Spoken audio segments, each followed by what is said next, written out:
Mukhang hindi pa matutuloy ang plano ni Kris Aquino na magbalik ng Pinas dahil sa naging resulta ng blood test nito sa kanya. Matatandaan na una na nating binalita na September ngayong taon na ang schedule ng pagbabalik Pinas ni Kris for good upang dito na lang ipagpatuloy sana ang kanyang gamutan.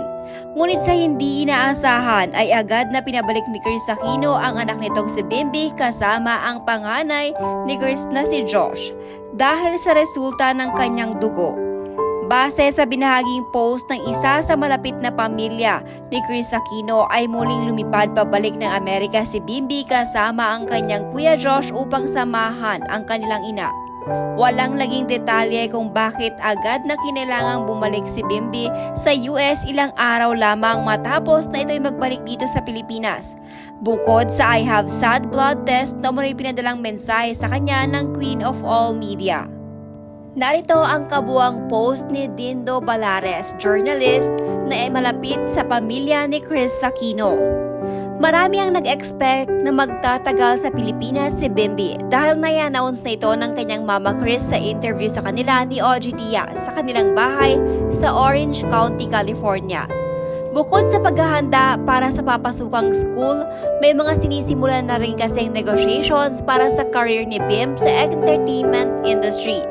Kaya maraming followers nila ang curious at nagtatanong kung bakit mabilisan lang ang pagdating at pananatili sa bansa at pagbabalik sa US ni Bim with Kuya Josh.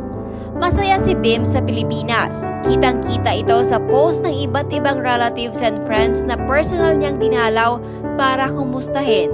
Katunayan, nang magkita-kita kami, excited siyang nagtanong kung sino ang kaedad na possible niyang makasama o makatrabaho sa show business.